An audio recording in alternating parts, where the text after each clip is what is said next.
السلام علیکم ورحمۃ اللہ وبرکاتہ۔ اللہ سے دعا کرتے ہیں کہ آپ لوگ خیریت سے ہوں گے۔ یہ ویڈیو جو ہے انجینئر محمد علی مرزا اور مولانا طارق جمیل صاحب کے اوپر بنا ہے، اور اس کا جو معاملہ ہے وہ یہ ہے کہ قاتلین اہل بیت علیہ السلام کو نہ بچاؤ مولانا، قیامت میں کربلا سے متعلق سوال ضرور ہوگا۔ تو مولانا طارق صاحب سے جو ہے پوچھا گیا کہ جو آپ صلی اللہ علیہ وآلہ وسلم کے وفات کے بعد جو صحابہ میں اختلاف ہوا اس سے ریلیٹڈ ان سے کچھ کوشچن پوچھا گیا تھا، اور اس پر انہوں نے جو جواب دیا ہے وہ آپ اس ویڈیو میں سنیں اور دیکھیں کہ مولانا طارق جمیل صاحب نے اس پر کیا بیان دیا ہے اور انجینئر محمد علی مرزا نے اس پر کیا بیان دیا ہے۔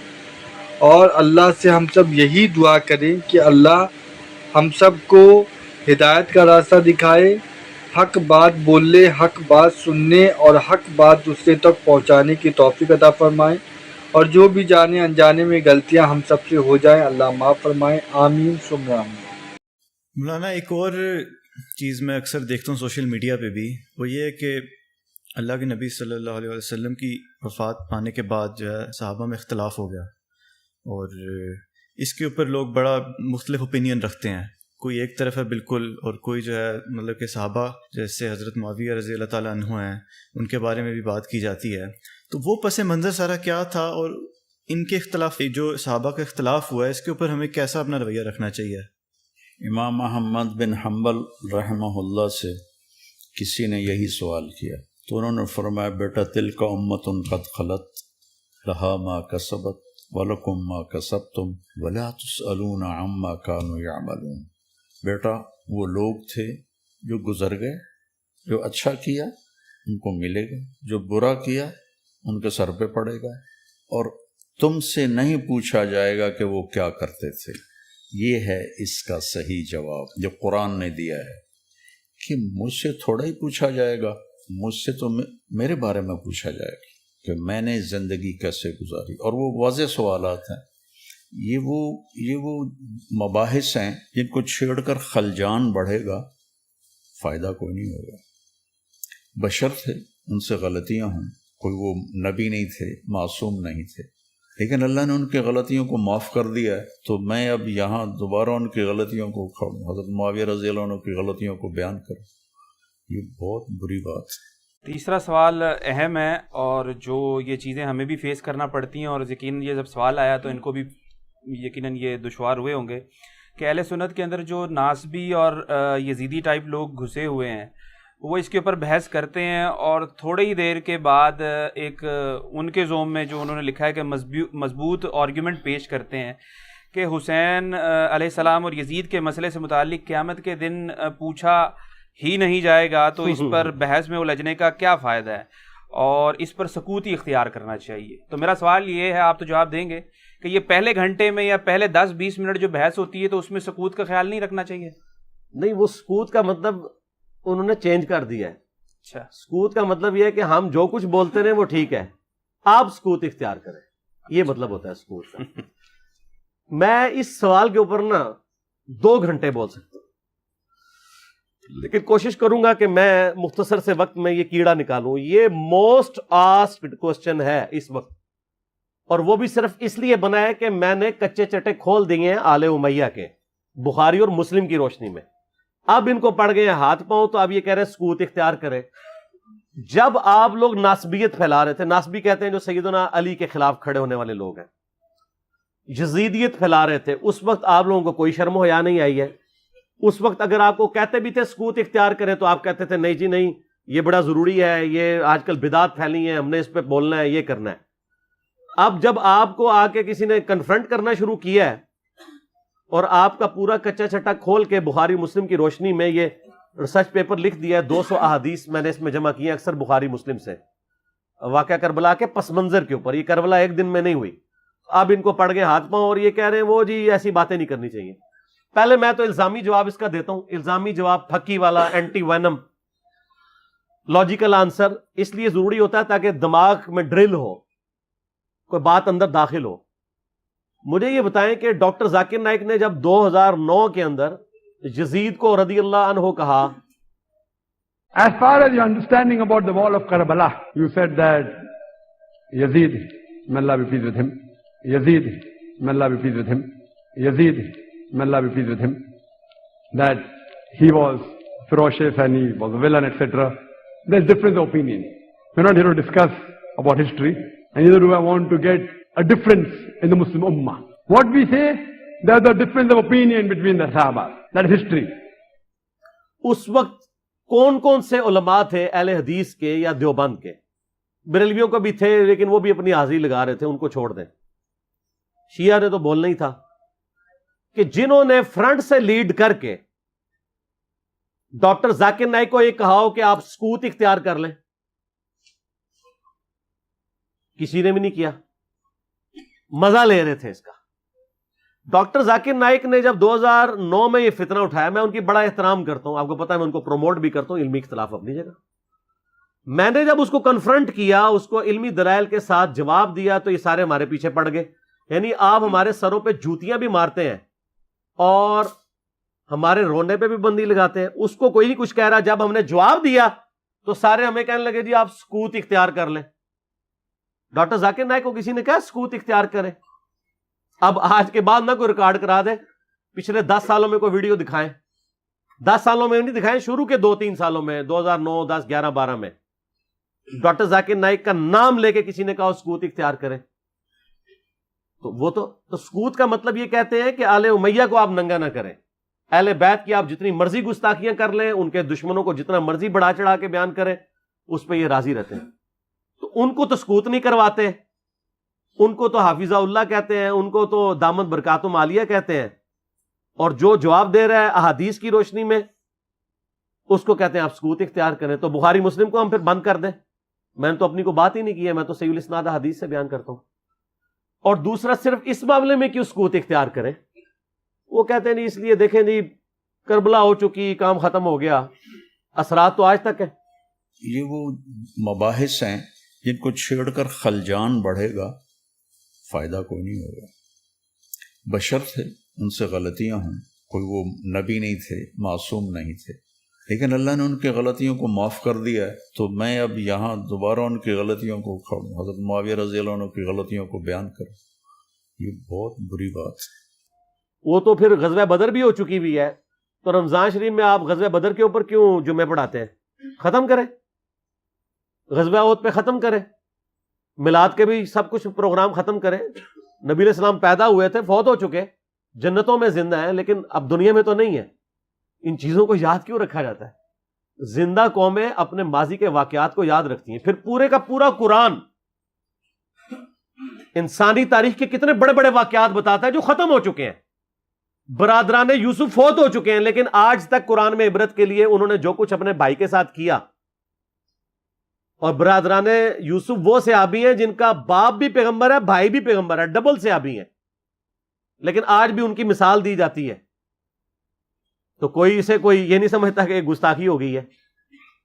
پھر الٹیمیٹلی آ کے تو وہ سورہ بقرہ کی آیات پیش کرتے ہیں, تلک امۃ قد خلت لہا ما کسبت ولکم ما کسبتم. مولانا ایک اور چیز میں اکثر دیکھتا ہوں سوشل میڈیا پہ بھی, وہ یہ ہے کہ اللہ کے نبی صلی اللہ علیہ وسلم کی وفات پانے کے بعد جو ہے صحابہ میں اختلاف ہو گیا, اور اس کے اوپر لوگ بڑا مختلف اوپینین رکھتے ہیں. کوئی ایک طرف ہے بالکل, اور کوئی جو ہے مطلب کہ صحابہ جیسے حضرت معاویہ رضی اللہ تعالیٰ عنہ ہیں, ان کے بارے میں بھی بات کی جاتی ہے. تو وہ پس منظر سارا کیا تھا, اور ان کے اختلاف, جو صحابہ کا اختلاف ہوا ہے, اس کے اوپر ہمیں کیسا اپنا رویہ رکھنا چاہیے؟ امام احمد بن حنبل رحمہ اللہ سے کسی نے یہی سوال کیا, تو انہوں نے فرمایا بیٹا تلک امۃ قد خلت لہا ما کسبت ولکم ما کسبتم ولا تسألون عما كانوا يعملون. بیٹا وہ لوگ تھے جو گزر گئے, جو اچھا کیا ان کو ملے گا, جو برا کیا ان کے سر پہ پڑے گا, اور تم سے نہیں پوچھا جائے گا کہ وہ کیا کرتے تھے. یہ ہے اس کا صحیح جواب جو قرآن نے دیا ہے, کہ مجھ سے تھوڑا ہی پوچھا جائے گا, مجھ سے تو میرے بارے میں پوچھا جائے گا. کہ میں نے زندگی کیسے گزاری. اور ظالموں اس آیت کا ترجمہ ہی تم لوگوں نے بدل دیا. یہ تو کانٹیکسٹ سٹارٹ ہو رہا ہے کہ یہودی کہتے تھے ہم ابراہیمی ہیں, ہمیں ابراہیم کی نسبت کام آ جائے گی. تو اللہ نے فرمایا تلک امۃ قد خلت, وہ بڑی نیک امت تھی, وہ تو جا چکی ہے. لہا ما کسبت ولکم ما کسبتم, ان کے لیے ان کے نیک اعمال ہیں اور تمہارے لیے تمہارے نیک اعمال ہیں. لہا ما کسبت ہے, علیہا کے ساتھ نہیں ہے. علیہا ہو تو ان کی گناہ کا وبال ان پہ, تمہارے گناہ کا وبال تم پہ. ان نیکیوں کے لیے بات ہو رہی ہے کہ کسی پرانے بزرگوں کی نیکیاں تمہارے کام نہیں آئیں گی. یہ نہیں بات ہو رہی کہ پرانے بزرگ اپنی برائیاں ساتھ لے گئے اور تم بھی اپنی برائیاں ان کو چھوڑو, ان کو ڈسکس ہی نہ کرو. یہ قرآن بات کیسے کر سکتا ہے؟ قرآن تو خود پرانوں کی غلطیوں کو ڈسکس کرتا ہے عبرت کے لیے. تو ترجمہ ہی بدل دیا. یہ یہودیوں کو ٹانٹ کیا گیا تھا کہ تم ابراہیمی ہونے کا دعویٰ کرتے ہو اور کہتے ہو ابراہیم کی نسبت ہمیں کام آئے گی, ان کے نیک مال تو وہ ان کے نیک مال ان کے لیے تھے. ہم ویسے کر رہے یہی ہیں, یا اللہ جو کچھ بھی ہے تیرے محبوب کی امت سے ہے. اس کے لیے, اس کو کنڈیم کرنے کے لیے تھا. انہوں نے پکڑ کے اس کا ترجمہ ہی بدل کے اور ہی مطلب اس میں سے نکال دیا. تو پھر اللہ تعالیٰ کی طرف سے بھی بندے چھوڑ دیے جاتے ہیں نا ایسے لوگوں پہ. پھر جو جھوم جھوم کے کہتے ہیں کہ نہ میں وابی نہ میں بابی, میں ہوں مسلم علمی کتابی. آؤ علمی کتابی بات کرو. تو ان سے یہ پوچھیں کہ یہ جو آپ دفاع صحابہ کانفرنسز کرتے ہیں, تو قیامت والے دن آپ سے پوچھا جائے گا کہ آپ نے صحابہ کرام کے دفاع کے اوپر کانفرنسیں کرنی ہے کہ نہیں؟ کیوں نہیں؟ ہے کسی حدیث میں, آیت میں؟ نہیں. تو کیوں کر رہے ہیں؟ تو وہ کہیں گے ہاں پوچھا جائے گا. تو ہم بھی کہتے ہیں ہاں پوچھا جائے گا, بالکل پوچھا جائے گا. سورہ تکاثر میں آتا ہے نا ثم لتسألن یومئذ عن النعیم, پھر اس قیامت کے دن تم سے ہر نعمت کے بارے میں پرسش ہوگی. کیٹاگوریکل ہے. جس کو اللہ نے علم دیا ہے نا, یہ اس کے پاس نعمت ہے, اس کے بارے میں پوچھا جائے گا علم آگے تک پہنچایا کہ نہیں, اور نہیں پہنچایا ہوگا تو لعنتی ہوگا وہ. یہ آیت ہے سورہ بقرہ کی, میں نے ریسرچ پیپر کے اوپر لکھی ہے سٹارٹ میں 159 اور 160. ان الذین یکتمون ما انزلنا من البینات والہدی, بے شک وہ لوگ جو چھپا لیتے ہیں ان روشن اور ہدایت کی چیزوں میں سے جن کو ہم نے لوگوں کی ہدایت کے لیے اپنی کتاب میں بیان کیا, ایسے لوگوں پر اللہ کی لعنت ہے اور تمام لعنت کرنے والوں کی لعنت ہے.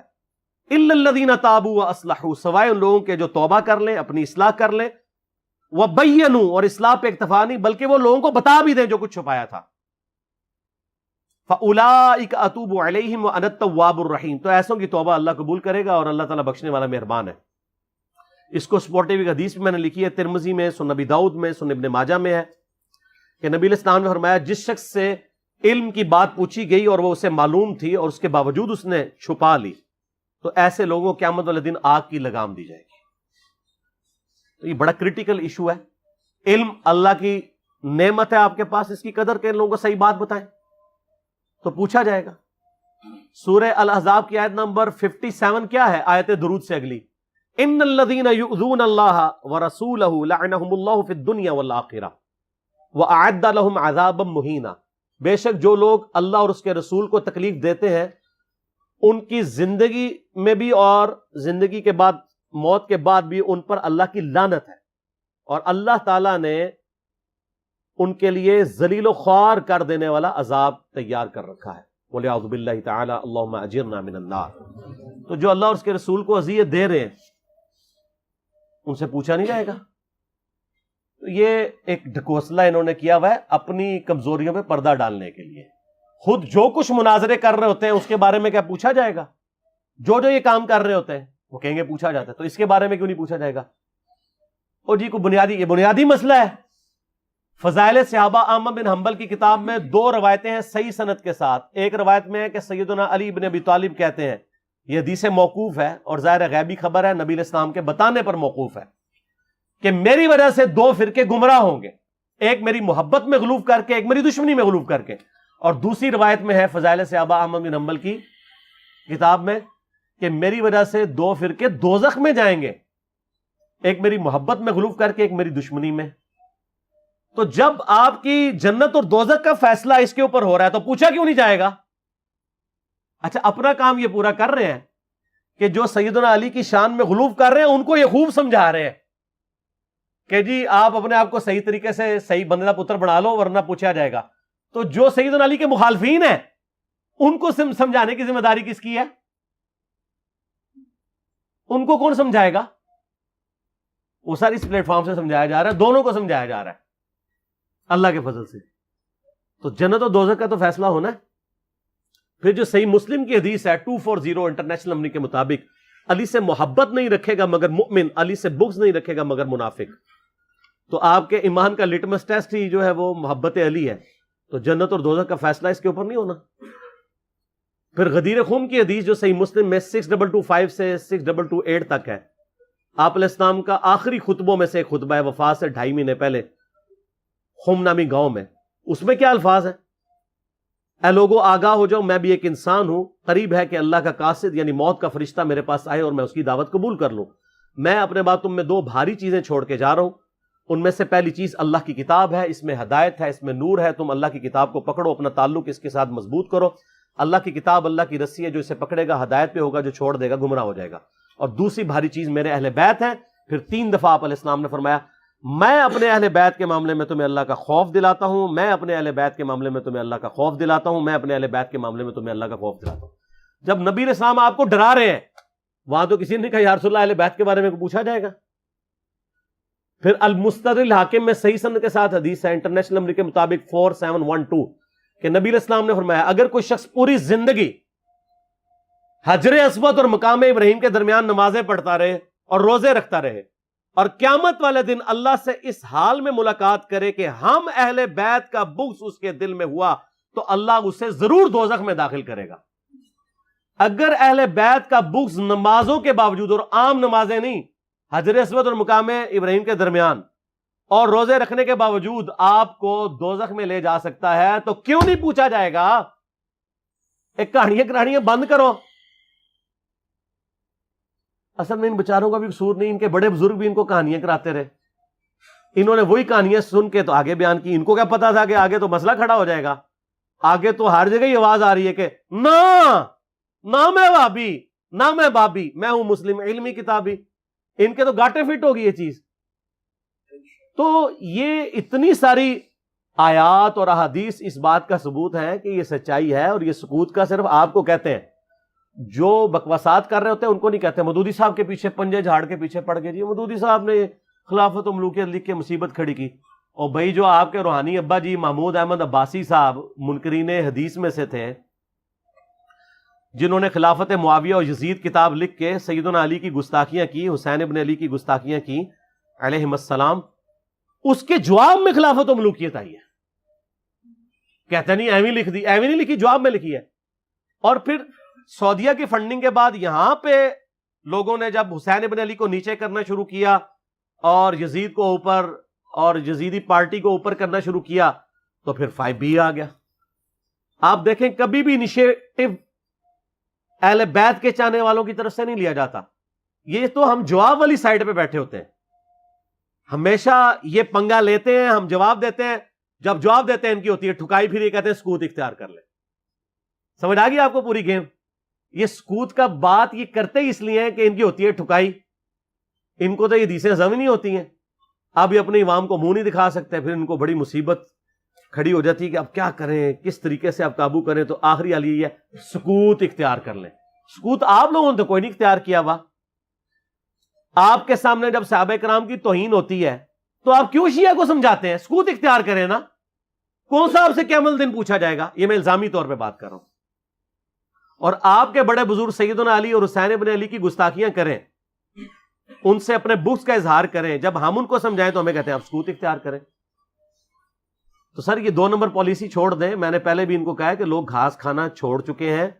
پہلے لوگوں کو آپ نے بے زبان بھیڑے بنایا ہوا تھا, اب لوگوں کے ہاتھ میں قرآن و حدیث آ گیا. اور اس ریسرچ پیپر کے بعد تو یقین کریں ان کے پلے کوئی شے نہیں رہی ہے.